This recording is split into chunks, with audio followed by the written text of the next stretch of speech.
ఫ్యూచర్లో ఆకాశం మబ్బు పడుతుంది. ఎర్త్ మీద ఫార్మెక్స్ అనే ఏలియన్స్ దండయాత్ర చేయడం వల్ల ఈ అటాక్లో మనుషుల జనాభాలో చాలా పెద్ద భాగం తుడిచిపెట్టుకుపోతుంది. మేజర్ అనే పైలట్ తన ప్లేన్ని నేరుగా ఫార్మిక్ క్వీన్ షిప్లోకి గుద్దేసినప్పుడే ఈ ఘోరం ఆగుతుంది. ఈ గెలుపు కోసం అతను తన ప్రాణాన్ని పణంగా పుంటాడు. 50 ఏళ్లు గడిచిపోతాయి. ఇంటర్నేషనల్ ఫ్లీట్ ఏర్పడి ఫ్యూచర్లో జరిగే యుద్ధం కోసం పిల్లల్ని సోల్జర్స్ గా రిక్రూట్ చేసుకుంటుంది. ఈ పిల్లలు వార్ గేమ్స్ ద్వారా విపరీతంగా ట్రైనింగ్ తీసుకుంటూ ఉంటారు. వాళ్ల మెడ వెనుక ఒక మానిటర్ ఉండి వాళ్ల ప్రతి కదలికని గమనిస్తూ ఉంటుంది. వాళ్లలో one of the best player Ender. వాడి స్కిల్స్ చూసి మిగతా పిల్లలు చీటింగ్ అంటారు. కాని వాడు ఆ మాటలని అస్సలు పట్టించుకోడు. కర్నల్ గ్రాఫ్ కి ఎండర్ ఖచ్చితంగా వాళ్లకి కావాల్సిన హీరో అని నమ్మకం ఉంటుంది. మేజర్ ఆండర్సన్ కి డౌట్ ఉంటుంది. ఎందుకంటే కేవలం బ్యాటిల్ స్కిల్స్ ఉంటే సరిపోదు కదా. వాళ్లకి ఒక లీడర్ కి ఉండాల్సిన పర్సనాలిటీ కూడా ఖచ్చితంగా కావాలి. ఒక మధ్యాహ్నం నర్స్ ఎండర్ని పిలిచి ఇన్ఫర్మరీలో మానిటర్ని తీయించేయమని చెప్తుంది. దీని అర్థం ఏంటంటే వాడు ఆ ప్రోగ్రాం నుంచి బయటికి వచ్చేసినట్టే. డాక్టర్ ఆ ప్రాసెస్ ని చాలా నొప్పి కలిగేలా చేస్తాడు. ఆ తర్వాత కుళ్ళుతో రగిలిపోయే పిల్లలు ఎండర్ని చుట్టుముట్టి క్లాస్ రూంలోకి లాక్కెళ్తారు. వాళ్లు చీటింగ్ చేశావని అరుస్తూ వాడిని కొడతామని గట్టిగా బెదిరిస్తారు. ఇప్పుడు మానిటర్ లేదు కాబట్టి ఎండర్ అస్సలు ఆలోచించకుండా తనని తాను కాపాడుకుంటాడు. వాడు లీడర్ గాడిని చితక్కొట్టేసి మిగతా వాళ్లందరినీ గట్టిగా వార్నింగ్ ఇస్తాడు. గ్రాఫ్ ఇంకా ఆండర్సన్ హిడెన్ కెమెరాల ద్వారా ఇదంతా చూస్తూ ఉంటారు. ఎండర్ రియాక్షన్ చూసి గ్రాఫ్ గర్వంగా చిరునవ్వు నవ్వుతాడు. ఎండర్ ఇంటికి వెళ్లి తన సిస్టర్ వాలెంటైన్ కి ఆ గొడవ గురించి చెప్తాడు. అంత వైలెంట్ గా రియాక్ట్ అయినందుకు వాడు బాధపడతాడు. ఎందుకంటే వాడి అన్న పీటర్లా మారకూడదు. పీటర్ తన చెత్త ప్రవర్తన వల్ల ప్రోగ్రాం నుండి బయటికి గెంటేయబడ్డాడు.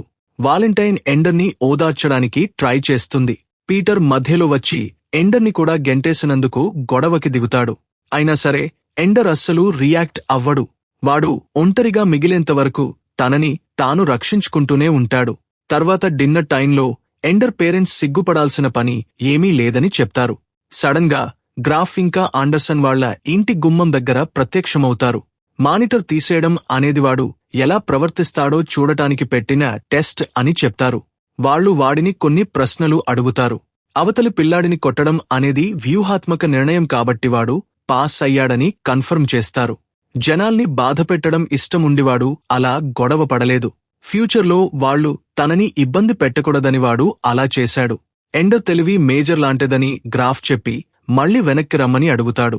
ఒప్పుకుంటే మానిటర్ లేకుండానే వెంటనే బ్యాటిల్ స్కూల్కి వెళ్లిపోవచ్చని చెప్తాడు. ఎండర్ దానికి ఒప్పుకుంటాడు. వాడు షటిల్ ఎక్కుతాడు. అది తనని ఇంకా మిగతా పిల్లల్ని బ్యాటిల్ స్కూల్కి తీసుకెళ్తుంది. ఆ షిప్లో ఎండర్ కి బీన్ ఇంకా అలే పరిచయం అవుతారు. షటిల్ లాంచ్ అవ్వగానే అలేకి వాంతులు అవుతాయి. అందరిని చెక్ చేయడానికి గ్రాఫ్ గాలిలో తేలుతూ వస్తాడు. ఎండర్ అప్పుడు ఒక జోక్ వేస్తాడు. క్లాస్ మొత్తంలో ఎండర్ తెలివైన వాడని గ్రాఫ్ గ్రూప్ కి చెప్తాడు. దీంతో అందరి దృష్టి ఎండర్ మీద పడి కాస్త ఇబ్బందిగా మారుతుంది. వాళ్లు స్కూల్కి చేరుకుంటారు. ఆ చిన్న అనౌన్స్మెంట్ వల్ల అందరూ తనని అసహించుకుంటున్నారని ఎండర్ గ్రాఫ్తో అంటాడు. ఈ యుద్ధం గెలవాలంటే ఆర్మీకి ఒక సీజర్ కావాలని గ్రాఫ్ వివరిస్తాడు. ఆ తర్వాత ఎండర్ తన రూమ్ ని వెతుక్కుంటాడు. అక్కడున్న స్టూడెంట్స్ తను అందరికంటే గొప్ప అనుకుంటున్నాడని ఎండర్ని ఏడిపిస్తారు. సార్జెంట్ డాప్ మధ్యలో వచ్చి ఆ సంభాషణని ఆపేస్తాడు. అతను పొగరుగా రూల్స్ చెప్తూ బ్రతకాలంటే టీం వర్క్ ముఖ్యమని గుర్తుచేస్తాడు. క్లాస్లో గ్రాఫ్ బాధ్యతల్ని గుర్తుచేసి మేజర్ విక్టరీ వీడియో ప్లే చేస్తాడు. ఎండర్ కి ఆ ఫుటేజ్ ఏదో తేడాగా అనిపిస్తుంది. మరుసటి ఉదయం టీం జీరో గ్రావిటీ ఉన్న బ్యాటిల్ రూంలోకి వెళ్తుంది. డెమో కోసం గ్రాఫ్ ఎండర్ని మొదట వెళ్లమని చెప్తాడు. దిక్కులు తెలియకపోవడాన్ని అలవాటు చేసుకుంటూ మిగతా పిల్లలు వాడిని ఫాలో అవుతారు. ఎండర్, బీన్ కలిసి వాళ్ల వెపన్స్ ని ట్రై చేద్దామని డిసైడ్ అవుతారు. ఆ షాట్స్ తగిలితే బాడీ పార్ట్ ఫ్రీజ్ అయిపోతుందని వాళ్లు తెలుసుకుంటారు. కాసేపు ప్రాక్టీస్ చేశాక గ్రాఫ్ అందరినీ వెనక్కి పిలుస్తాడు. వేరే స్కూల్ టీమ్స్తో ఇక్కడే పోటీ పడతారని అతను వివరిస్తాడు. అప్పుడు డాప్ గేమ్ తాలూకు రూల్స్ ని ఎక్స్ప్లెయిన్ చేస్తాడు. కాళ్ళు చేతులకి తగిలితే 1 పాయింట్, బాడీకి తగిలితే 6 పాయింట్లు వస్తాయి. కాని ఒక్క కార్డెట్ గేట్ దాటితే పాయింట్స్తో పనిలేకుండా ఆర్మీ గెలుస్తుంది. తర్వాత 3 నెలలు ఎండర్ ట్రైనింగ్లోనూ వాలెంటైన్ కి మెయిల్స్ రాస్తూ గడుపుతాడు. కాని వాడికి ఎప్పుడూ రిప్లై మాత్రం రాదు. ట్రైనింగ్లో ఫార్మిక్ ఫ్లైట్ పాటర్న్స్ మరియు హ్యాండ్ టు హ్యాండ్ కాంబాట్ ఉంటాయి. ఇది వాళ్లని అగ్రెసివ్గా ఉంచుతూ ఎండర్కి పీటర్లా అనిపిస్తుంది. శత్రువుని ఎవరైనా నిజంగా అర్థం చేసుకున్నారో లేదో ఎండర్కి ఇంకా డౌటే. మేజర్ పోయినసారి ఫ్లీట్ని ఎలా ఓడించాడనేది ఎవరూ సరిగ్గా చెప్పరు. ఎండర్ని లీడ్ చేయమని గ్రాఫ్ చెప్తాడు. అందరూ వేరుగా ఉంటే, తను ఒంటరిగా తింటుంటే అదెలా సాధ్యమని ఎండర్ అంటాడు. ఒక సాయంత్రం కొంతమంది కమాండ్ స్కూల్ స్టాండర్డ్స్ రీచ్ అవ్వలేదని గ్రాఫ్ చెప్తాడు. ఇప్పుడు ఈ క్లాస్లోని స్టూడెంట్స్కి ప్రమోషన్ వచ్చే ఛాన్స్ ఉంది. తమ ఈమెయిల్స్ ఏమైనా బ్లాక్ చేస్తున్నారా అని ఎండర్ గ్రాఫ్ని అడుగుతాడు. ఎర్త్ మీద వాళ్లకి ఇక్కడ జరిగేది తెలియకూడదని కమ్యూనికేషన్ ఆపేశామని గ్రాఫ్ ఒప్పుకుంటాడు. ఆ తర్వాత డాప్ ఎండర్ని అవమానిస్తూ పుషప్స్ చేయిస్తాడు. అడిగితే తప్ప నోరు తెరవకూడదని గుర్తు చేస్తాడు. డాప్ వెళ్లాక మిగతా పిల్లలు తనని రెస్పెక్ట్తో చూడటం ఎండర్కి ఆశ్చర్యమేస్తుంది. మరుసటి రోజు నావిగేషన్ టెస్ట్లో అలే, బీన్, ఎండర్ మాత్రమే పాస్ అయ్యారని టీచర్ చెప్తుంది. బెర్నార్డ్ వాళ్లు చీటింగ్ చేశారని నిందిస్తాడు. టీచర్ కొన్ని ఎక్సర్సైజులు చూద్దామని ఎండర్ని డెమో అడుగుతుంది. అలే, బీన్లకే ఆ కాన్సెప్ట్ బాగా అర్థమైందని ఎండర్ చెప్తాడు. టీచర్ అలేని పిలుస్తుంది. అలే తన ఆన్సర్స్ ని ఎక్స్ప్లెయిన్ చేస్తాడు. బెర్నార్డ్ అలే వీక్ నెస్ మీద జోక్స్ రాసి అందరి స్క్రీన్స్ మీదకి పంపిస్తాడు. ఎండర్ బెర్నార్డ్ మీద కౌంటర్ రాసి పంపగానే వాడికి పిచ్చ కోపం వస్తుంది. వాడు కంప్లైంట్ చేయడం టీచర్ వింటుంది. ఆమె ఏం జరుగుతుందో చూసి పడలేనప్పుడు అనకూడదని బెర్నార్డ్కి చెప్తుంది. తర్వాత లంచ్ టైంలో క్లాస్ మొత్తం వచ్చి ఎండర్తో కూర్చుంటుంది. వాళ్లు బెర్నార్డ్ని వదిలేస్తారు. సాయంత్రం ఎండర్ టాబ్లెట్లో ఒక గేమ్ ఆడుతుంటే అలే చూస్తూ ఉంటాడు. గేమ్లో ఎండర్ ఒక ఎలుకలా ఆడుతూ 2 పాత్రల్లో ఒకటి ఎంచుకోవాలి. ఎండర్ ఏం ఎంచుకున్నా ఆ ఎలుక చనిపోతుంది. అందుకే వాడు ఆ ఎలుకతో ట్రోల్ని అటాక్ చేయించాలని నిర్ణయించుకుంటాడు. దీంతో వాడు ఆ లెవెల్ని పాస్ అవుతాడు. అలేకి అది ఎందుకో అర్థం కాదు. అకాడమీ వాళ్లని వైలెంట్గా మార్చడానికే ట్రైనింగ్ ఇస్తోందని ఎండర్ వివరిస్తాడు. గ్రాఫ్ ఇంకా ఆండర్సన్ ఇదంతా చూస్తారు ఎందుకంటే ఇది ఇంకో టెస్ట్. ఎండర్ సొల్యూషన్ చూసి ఆండర్సన్ షాక్ అవుతుంది, ఎందుకంటే ముందెప్పుడూ అలా జరగలేదు. ఎండర్ పర్ఫెక్ట్ సోల్జర్ అని గ్రాఫ్కి ఉన్న నమ్మకాన్ని ఇది నిజం చేస్తుంది. ఎండర్ వెంటనే సాలమండర్ ఆర్మీకి ప్రమోట్ అవుతాడు. అది ఓటమి ఎరుగని ఆర్మీ. ఎండర్ తన కొత్త క్వార్టర్స్కి వెళ్తాడు. సాలమండర్స్లో ఉన్న ఏకైక అమ్మాయి పెట్రాని కలుస్తాడు. లీడర్ బోన్జోని కలుస్తాడు. సన్నగా పనికిరాడు అనిపించే ఎండర్ టీంలో ఉన్నందుకు కోపంగా ఉంటాడు. కుదిరిన వెంటనే నిన్ను అమ్మేస్తానని బోన్జో ఎండర్కి చెప్తాడు.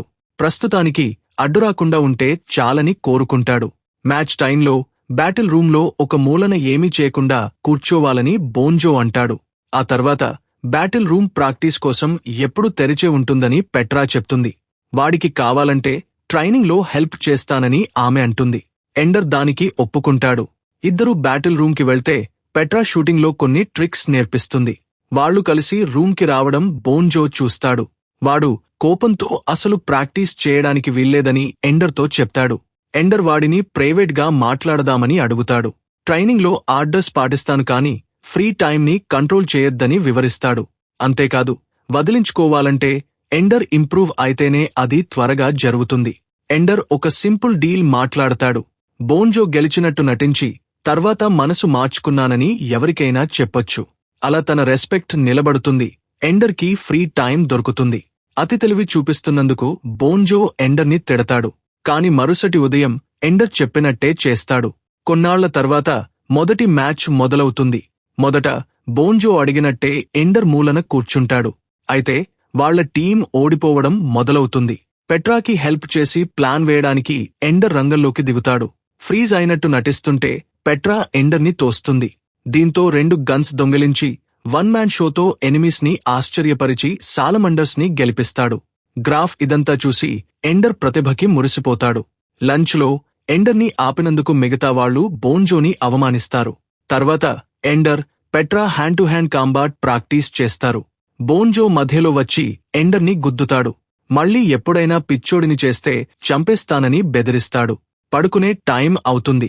ఎండర్ మళ్లీ టాబ్లెట్లో గేమ్ ఆడుతాడు. ఎలుకకి ఒక పురుగులాంటి జీవి కనిపిస్తుంది. అది ఏం చెప్తోందో అర్థం కాదు.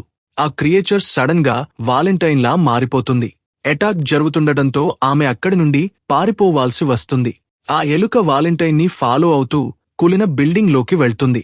వాడు ఎండర్లా మారి రూమ్ మధ్యలో వాలెంటైన్ ఉన్న వింత స్పియర్ ని చూస్తాడు. కార్పెట్ ఒక రాక్షసుడిలా మారి ఎండర్ అవతార్ని అటాక్ చేస్తుంది. స్పియర్ లో పీటర్ కనిపించి ఎండర్ ని హంతకుడు అంటాడు. భయపడిపోయిన ఎండర్ వెంటనే గేమ్ క్లోజ్ చేస్తాడు. ఇంతలో ఆ గేమ్ ఎండర్ ని మెంటల్ గా దెబ్బతీస్తోందని గ్రాఫ్ ఆండర్సన్ మీద అరుస్తాడు. ఆ ఇమేజెస్ గేమ్ లోకి ఎలా వచ్చాయో తెలియదని, వాటిని మార్చలేనని ఆండర్సన్ వివరిస్తుంది. గ్రాఫ్ ఆమెతో గేమ్ ని పూర్తిగా డిలీట్ చేయిస్తాడు. తర్వాత టైంకి రెడీ అవ్వడానికి గ్రాఫ్ ప్రమోషన్స్ ని స్పీడ్ అప్ చేస్తాడు.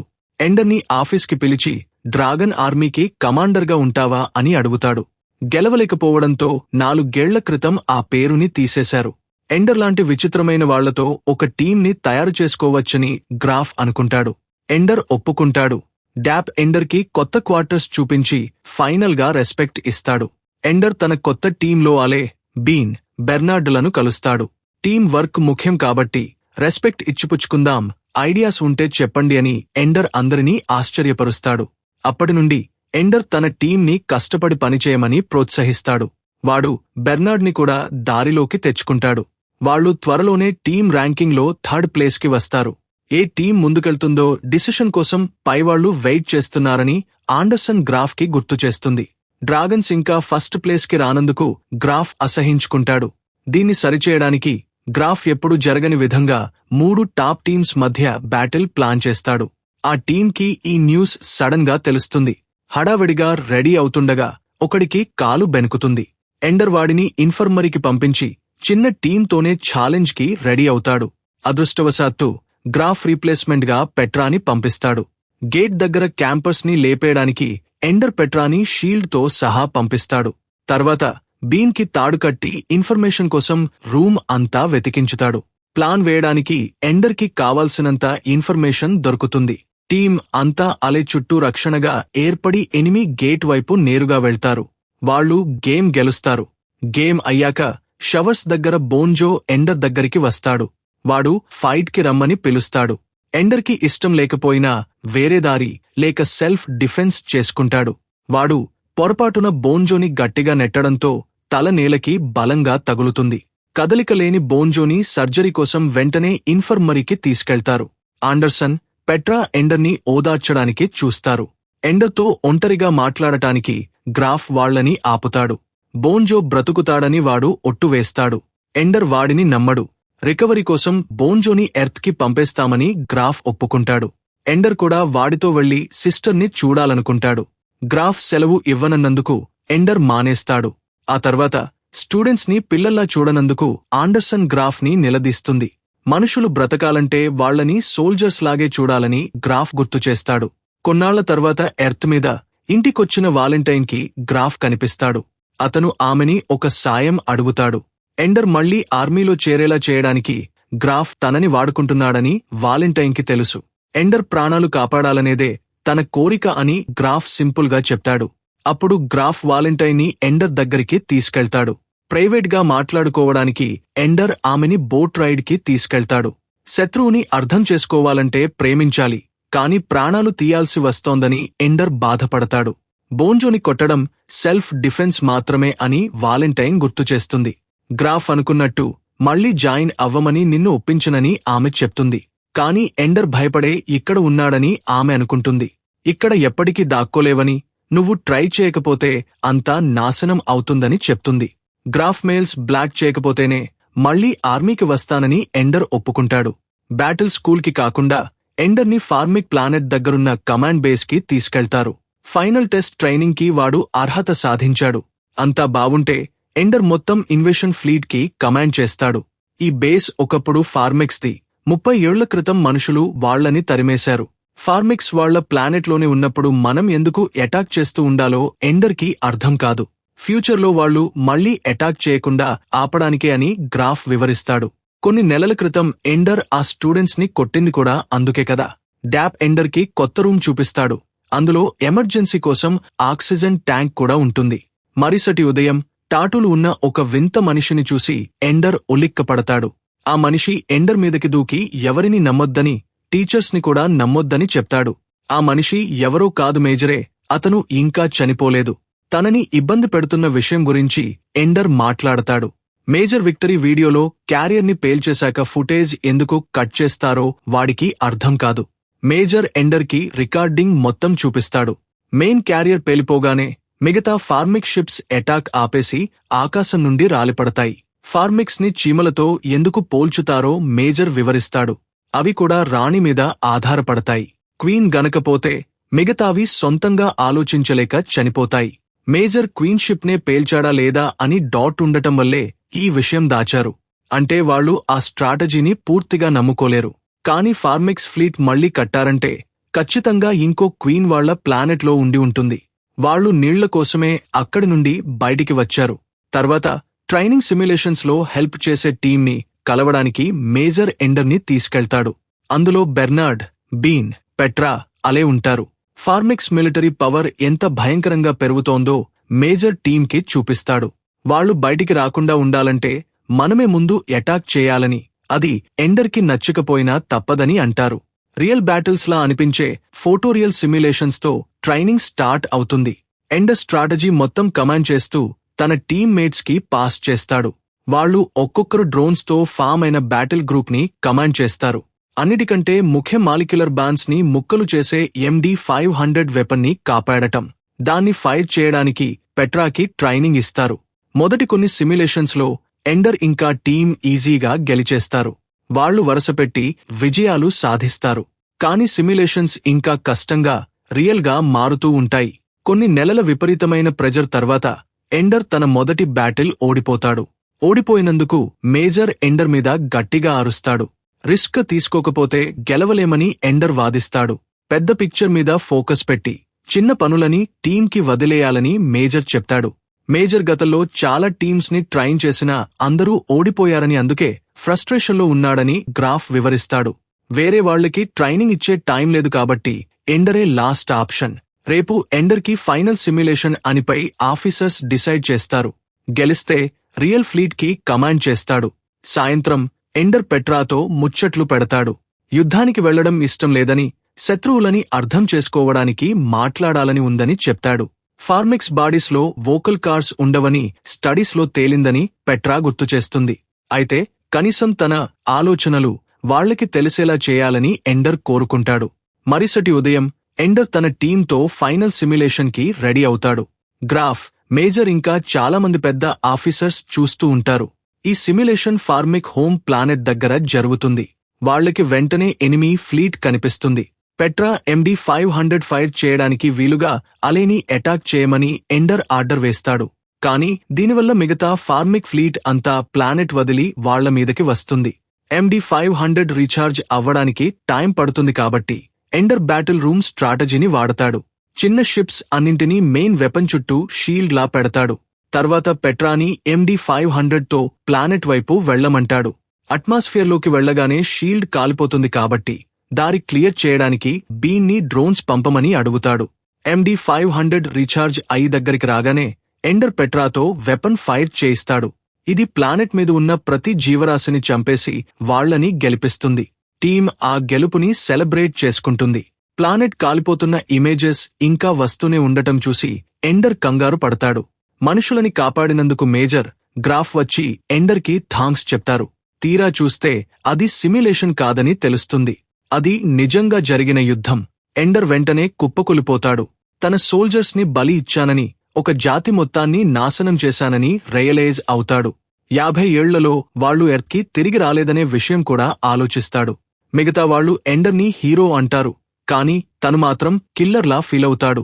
ఎండర్ కంట్రోల్ తప్పుతుండటంతో నర్స్ ఇంజెక్షన్ ఇచ్చి నిద్రపుచ్చుతుంది. రెస్ట్ కోసం రూమ్కి తీసుకెళ్తారు. అక్కడ పెట్రా వాడిని చూసుకుంటుంది. కలలో గేమ్లోని బగ్ క్రియేచరే ఫార్మిక్ క్వీన్ అని ఎండర్ గుర్తిస్తాడు. ఆమె స్పియర్ని కాపాడుతూ కలల ద్వారా తనతో మాట్లాడటానికి ఎప్పుడూ ట్రై చేస్తోందని తెలుసుకుంటాడు. ఆమెకి ఏం కావాలో అర్థమయ్యాక ఎండర్ నిద్రలేచి బేస్ నుండి బయటికి పరిగెడతాడు. అతను చనిపోకుండా ఆక్సిజన్ ట్యాంక్ ఇవ్వడానికి పెట్రా ఫాలో అవుతుంది. ఎండర్ థాంక్స్ చెప్పి ఇది తను ఒక్కడే చేయాలి కాబట్టి ఆమెని పంపించేస్తాడు. తర్వాత ఆ కూలిన బిల్డింగ్లోకి వెళ్లి స్పియర్తో ఉన్న ఫార్మిక్ క్వీన్ని చూస్తాడు. అది నిజానికి ఒక గుడ్డు. ఫార్మిక్స్కి మనుషులతో యుద్ధం చేయడం ఎప్పుడూ ఇష్టం లేదు. వాళ్ళు తమ పిల్లల కోసం నీళ్లని వెతుక్కుంటూ వచ్చారు అంతే. క్వీన్ దగ్గరికి వచ్చి ఎండర్ మీద తన చెయ్యి వేస్తుంది. వాడు హాని చేయడని తెలియగానే ఆమె వదిలేస్తుంది. ఆ క్వీన్ చనిపోతోందని ఎండర్ అర్థం చేసుకుంటాడు. ఆ గుడ్డు తీసుకుని దానికి మంచి ఇల్లు వెతుకుతానని మాటిస్తాడు. ఇప్పుడు యుద్ధం ముగిసింది. ఎండర్కి అడ్మిరల్గా ప్రమోషన్ ఇచ్చి గిఫ్ట్గా చిన్న షిప్ ఇస్తారు. తన పాపానికి ప్రాయశ్చిత్తంగా ఆ గుడ్డుతో కొత్త ఫార్మిక్ కాలనీ పెట్టడానికి డీప్ స్పేస్లోకి వెళ్తాడు. Please like and subscribe.